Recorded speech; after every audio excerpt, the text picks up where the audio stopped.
You have to sell your house, Angela. Lindsay needs that money for her divorce settlement, my mother demanded, her voice shrill with desperation.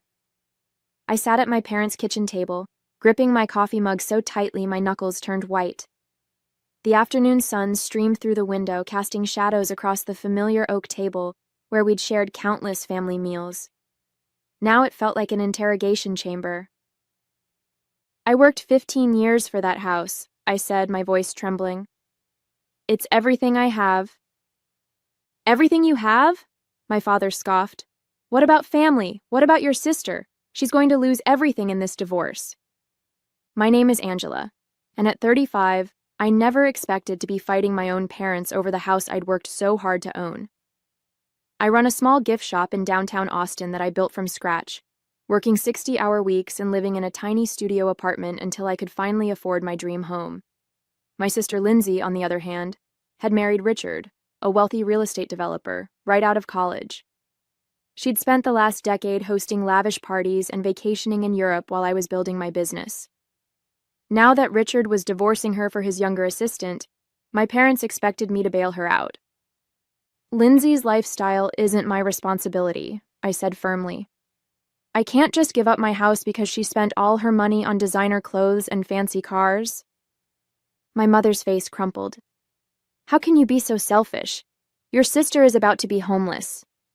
I almost laughed at that. Lindsay's idea of homeless meant moving out of her 5-bedroom mansion into a regular house like mine. She'd never worked a day in her life, always depending on our parents' support until Richard came along. Now they expected me to be her safety net.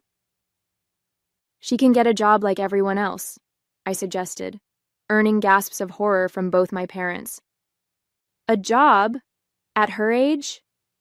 My mother clutched her chest like I'd suggested Lindsay should become a circus performer. She doesn't have any experience. You know how sensitive she is. The familiar weight of their expectations pressed down on me.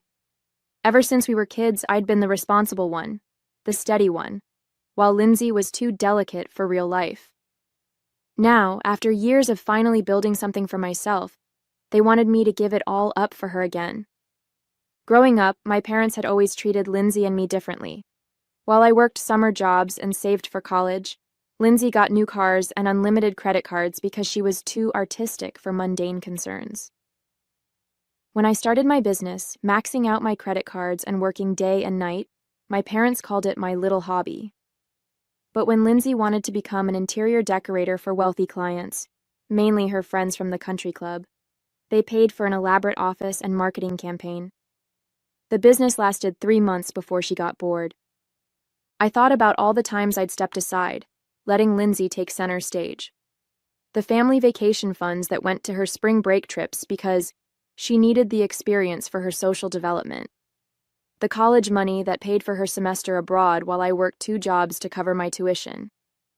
Even my graduation party turned into an engagement celebration when Lindsay announced Richard had proposed. Remember how much we helped you with your shop? My father's voice cut through my memories. We co-signed your first lease. I took a deep breath. You co-signed because the landlord was your golf buddy, and you got a great deal. I never missed a payment. That's not the point, my mother interjected. We're family. We support each other. Lindsay supported you too. She told all her friends about your shop. Yes, Lindsay had told her wealthy friends about my quaint little store, bringing them in to browse and comment on how cute everything was, never buying anything because it wasn't expensive enough for their taste. She'd even suggested I sell the business and come work as her personal assistant once she married Richard. You're so good with details, she'd said, like my dream was just a stepping stone to serving her. The shop had survived because of my regular customers, middle-class women who appreciated unique, affordable gifts. I'd built relationships with local artisans, carefully curated my inventory, and created a warm, welcoming space that reflected my vision, not Lindsay's idea of what it should be. I can help Lindsay find an apartment, I offered. I can help her update her resume, but I won't sell my house. My parents exchanged a look I knew too well, the one that meant they weren't done pushing. My mother's lips tightened into a thin line, and my father's fingers drummed against the table. They had something else planned, and knowing them, it wouldn't be good.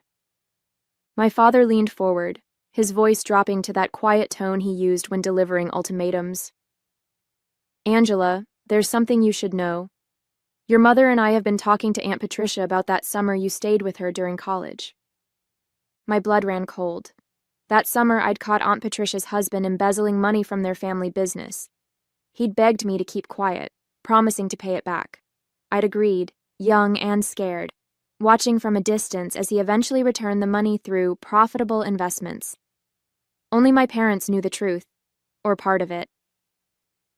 What about it? I asked, trying to keep my voice steady. We've been thinking about how devastating it would be for Cousin James to learn about his father's situation, my mother said delicately, especially now that he's running for city council. The threat hung in the air like smoke. They would twist the story, make it seem like I'd helped cover up the crime. James would believe them. He always did.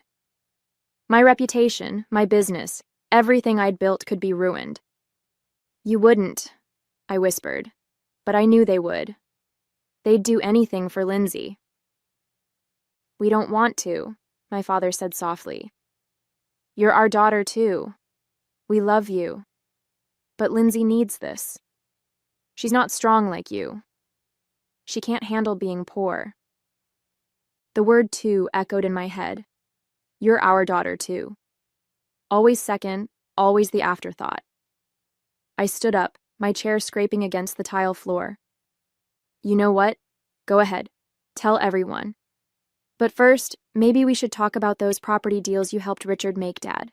The ones that somehow always got approved even when they violated zoning laws. My father's face paled. How did you... I have friends at City Hall. They keep records. Really interesting records. I pulled out my phone, showing him the emails I'd collected over the years, just in case. And Mom, should we discuss the real reason Lindsay's last business failed? The missing investor money that mysteriously ended up in her personal account? My mother's hands began to shake. We were protecting her. No, I cut her off. You were enabling her. And now you want to destroy me to protect her again. Well, not this time. I grabbed my purse and headed for the door, my heart pounding but my mind clear. For the first time in my life, I was done being the responsible one, the one who kept quiet and played along. They'd pushed me too far, and now they'd learn exactly how strong I could be. The next week crawled by in a blur of angry phone calls and text messages. Lindsay showed up at my shop 3 times, crying in front of customers about how I was destroying our family. My parents called every relative in their contact list, trying to pressure me through guilt and manipulation. But they didn't mention Aunt Patricia's husband. My evidence had backed them into a corner.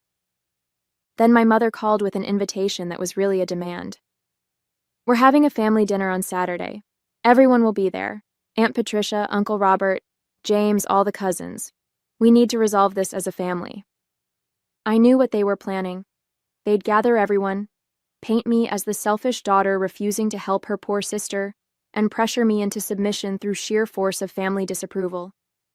They'd done it before, but never with these stakes. I spent the next few days preparing. I gathered bank statements showing every loan payment I'd made without help. I collected emails documenting Lindsay's failed businesses and the money our parents had poured into them. I even had photos of the apartment I'd lived in while building my shop, a stark contrast to Lindsay's mansion bought with Richard's money. When Saturday arrived, I dressed carefully in a simple black dress and pearls, the ones my grandmother had left me, not the designer jewelry Lindsay usually wore. I walked into my parents' house to find exactly what I'd expected, every relative within a 100-mile radius all wearing expressions of concern and disappointment. Oh, Angela, Aunt Patricia hugged me stiffly. We're so worried about you, dear. This isn't like you being so stubborn. I smiled politely, noting how she avoided meeting my eyes. Behind her, James stood with his campaign manager, an interesting choice for a family dinner. My mother had positioned Lindsay at the center of the living room, dabbing her eyes with a monogrammed handkerchief while relatives patted her shoulder. Before we eat, my father announced once everyone had arrived, we need to discuss something as a family. Angela, your behavior lately has been concerning to all of us. I felt the weight of 24 pairs of eyes turn to me. This was their power play, public shame as a weapon. My mother stepped forward, ready to deliver the speech I knew she'd practiced all week. Actually, I interrupted, my voice steady. I have something to share first. I've prepared a presentation about family, responsibility, and the truth about the past 10 years. I pulled out my tablet, watching my parents' faces shift from confidence to fear. They hadn't expected me to fight back. Not here, not like this. But I wasn't their compliant daughter anymore. I connected my tablet to the TV screen, the same one where we'd watched countless family slideshows and holiday movies. Let's start with some numbers, I said, pulling up my first document.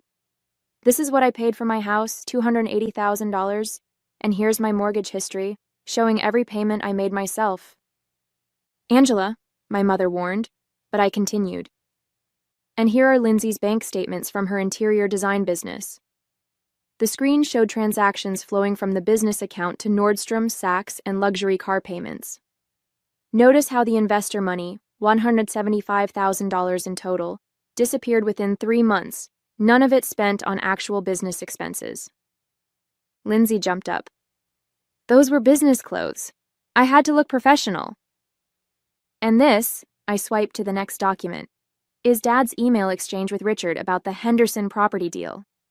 The one that magically got rezoned after thousands of dollars in consulting fees changed hands. The campaign manager stepped forward, suddenly very interested. My father's face had turned an alarming shade of red. But let's talk about more recent history, I continued. Here's the prenup Lindsay signed, waiving her right to Richard's business assets. And here's her credit card statement from last month, $30,000 at Gucci while she was crying about being broke. The room had gone completely silent. Aunt Patricia clutched her pearls. James stared at his phone, probably already damage controlling his campaign. My cousins whispered among themselves, eyeing Lindsay with newfound suspicion. You see, I turned to face my family. I kept quiet for years. I watched Lindsay blow through money while I built something real. I listened to lectures about family duty while she spent and spent. But I won't be blackmailed into giving up everything I've worked for. How dare you? My mother's voice shook. After everything we've done for you. Everything you've done? I laughed. Let's talk about that too. Here's my college tuition receipts showing how I paid my own way. Here's the lease for my shop with the family discount that actually charged me above market rate. Here's... Enough! My father shouted. This is private family business.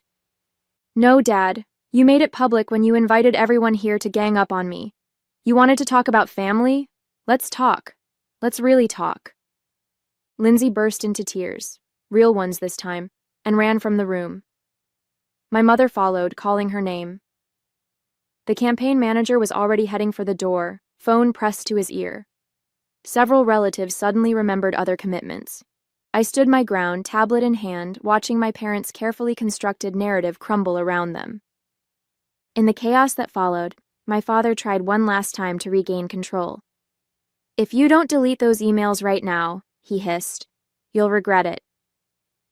I already sent copies to my lawyer, I replied calmly, and if anything happens to me or my business, they'll go straight to the ethics board.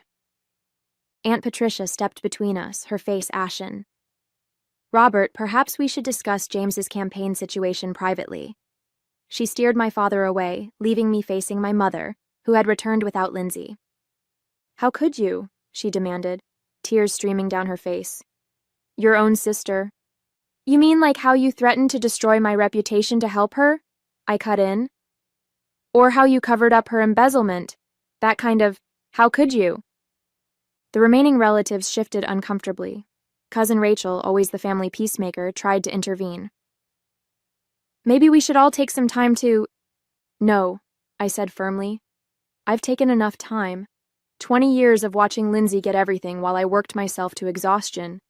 20 years of being told I had to sacrifice because she was sensitive. Well, I'm done. My mother's tears dried instantly. If you walk out that door, you're no longer part of this family. I looked around the room. At the family photos where Lindsay always stood front and center, at the wall of achievements displaying her certificates and awards, while mine gathered dust in a box somewhere, at the faces of relatives who had always taken her side without question. You know what, Mom? I haven't been part of this family for a long time. I was just the ATM you kept in reserve for when Lindsay needed bailing out. That's not true, she protested, but her voice wavered.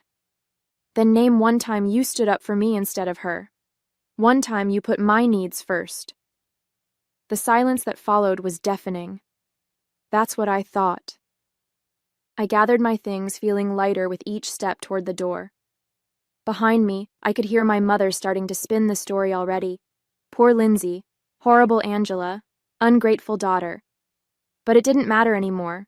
The truth was out, and I was free. Angela, my father called as I reached the door. When you've calmed down, don't call me, I said without turning around. Don't come to my shop. Don't contact me at all. I mean it.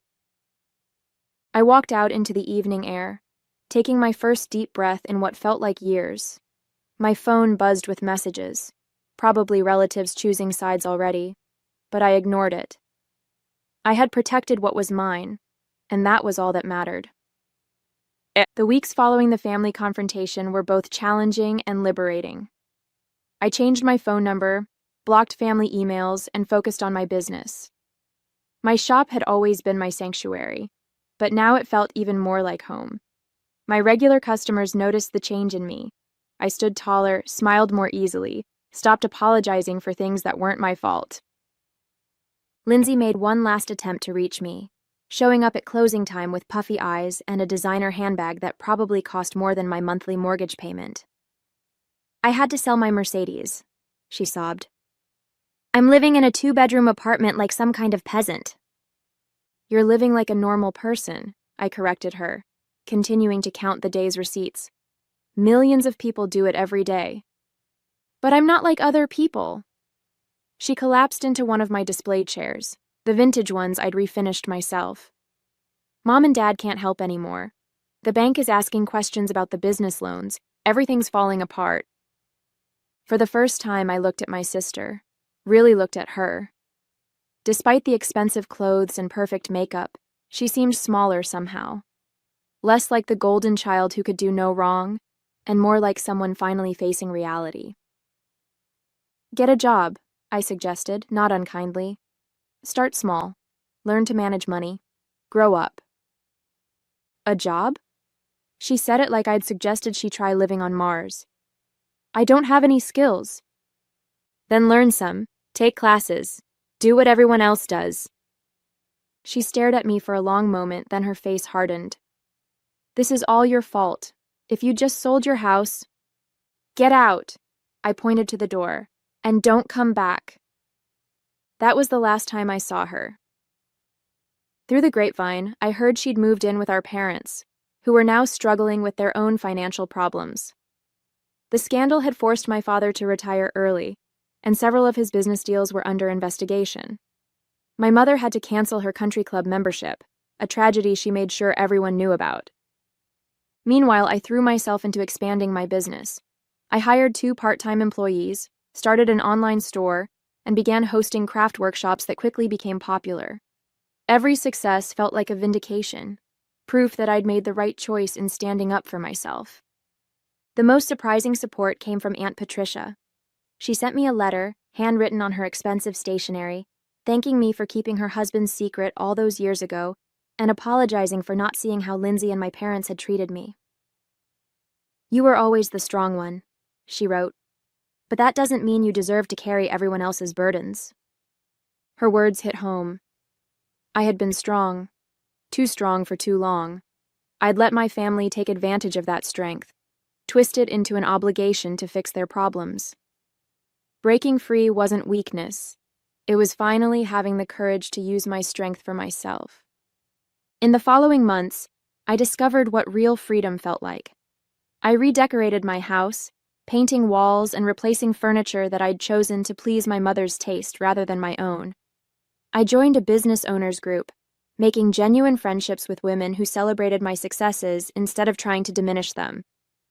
The family drama didn't completely disappear. Relatives still tried to play peacemaker, sending messages about how my parents were lost without me, and how Lindsay was struggling to adjust. Some implied I was being cruel, holding on to a grudge when family should forgive and forget. But there was nothing to forgive. I wasn't angry anymore. I was just done. Done with the manipulation, done with the guilt, done with being the responsible one who had to fix everything. My cousin Rachel visited the shop one day, trying to convince me to attend the upcoming family Christmas gathering. "Lindsay's really changed," she insisted. "She's working as a receptionist now, a real job, and your parents miss you so much." "They miss having someone to solve their problems," I replied, arranging a new display of handmade candles. "They haven't tried to understand why I left or apologize for what they did. They just want things back to normal." "But that's how family works," Rachel argued. "We forgive each other." "No, that's how toxic families work. They hurt you, then demand forgiveness without changing anything." I handed her a candle, one of my best sellers. "Here, on the house, but please stop trying to fix things that aren't broken. I'm happier now." And I was. My business had its best year ever. I started dating again, meeting men who weren't intimidated by my success or put off by my boundaries. I even bought an investment property, a small retail space next door to my shop that I could expand into when the current tenant's lease expired. The final test came when I heard Lindsay was getting married again, to a wealthy divorcee she'd met at a charity event. My mother made sure word got back to me about the upcoming wedding, probably hoping I'd offer to help with expenses. Instead, I sent a small gift with a card that read, "I wish you happiness and wisdom in your new life." The gift was returned unopened, with a note from my mother calling me petty and spiteful. I placed both the gift and the note in a box in my attic, a reminder of why I'd chosen this path. Then I went back to my shop, where a new shipment of inventory needed unpacking, and a class of aspiring entrepreneurs was waiting to learn about small business management. "Your story inspired me," one of the students told me after class. "I've been letting my family talk me out of starting my own business for years. But if you could stand up to yours, maybe I can too." I smiled, recognizing my old self in her uncertain expression. "The hardest part isn't starting the business," I told her. "It's believing you deserve to succeed. Everything else follows from that." 3 years have passed since that confrontational family dinner. My shop has expanded into the space next door, and I've opened a second location across town. The irony isn't lost on me. While trying to force me to give up my house to support Lindsay, my parents actually pushed me to achieve more than I ever dreamed possible. Last week, I ran into James at a local coffee shop. His campaign had failed after the scandal, but he seemed happier, more genuine. He told me Lindsay's second marriage had already ended. Apparently, her new husband had gotten tired of her spending habits too. My parents had to downsize to a small condo, their retirement plans derailed by the investigations into my father's business dealings.